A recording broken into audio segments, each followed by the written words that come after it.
They say the very stones of St. Jude's Asylum still weep. Not tears, but something far older, far fouler. Centuries ago, tucked away in a forgotten wing, deep within a locked, crumbling Victorian ward, a secret society known as the Brotherhood of the Crimson Maw performed rituals so depraved, so utterly devoid of humanity, they tore open not just the veil between worlds, but the very sanity of anyone who dared to witness their blasphemous ascension.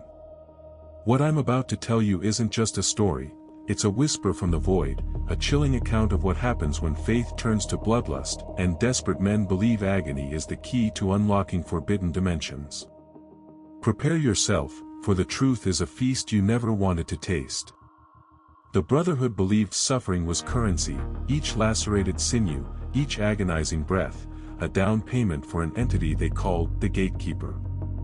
Their sacred text spoke of the hunger below, a cosmic maw that demanded sustenance of the flesh to bridge the cosmic chasm. They sought not mere enlightenment, but a grotesque rebirth, convinced that by sacrificing their physical forms in escalating acts of self-mutilation and ritual dismemberment, they could shed the mortal coil and ascend to a higher, monstrous plane.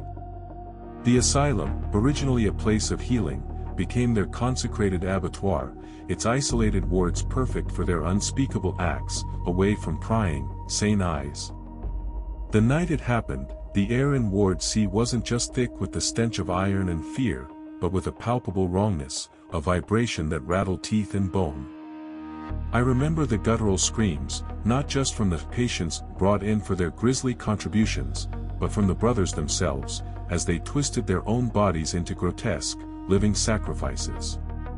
Some offered their eyes, others their tongues, flayed skin peeling away like parchment.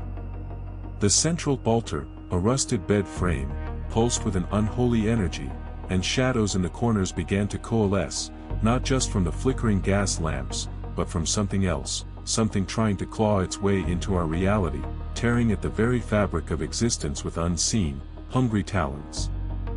Then came the sound. A wet, tearing rip, like a giant canvas being shredded, followed by a profound, consuming chill that sucked the warmth from our very marrow. The fissures of dark light solidified into a swirling, obsidian vortex, throbbing with an impossible, purple luminescence. And from it, a hunger. Not ours, but its.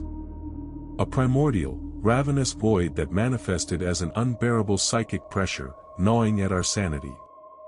The sacrifices intensified, limbs were no longer just willingly offered, but brutally torn away by spectral, invisible hands, leaving raw, weeping craters where human parts once were.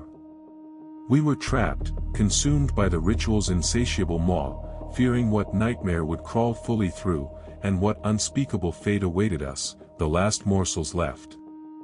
Days blurred into a living nightmare of starvation and psychological torment, the Asylum a mausoleum of broken minds and whispers. Rations dwindled, replaced by the sustenance offered by the brothers, a thick, gamey stew, dark and rich, served in chipped earthenware bowls. It kept us alive, they promised, amidst the swirling chaos, the screams turning to whimpers, then silence.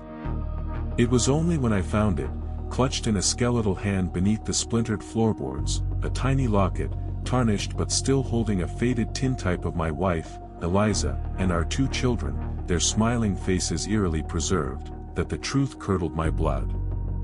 A glint of gold, too familiar, caught my eye in the stew's dark depths, the distinctive filling from my son, Thomas's, baby tooth. The hospital had locked us in, but the cult, the unspeakable cult, they had locked my entire family inside me.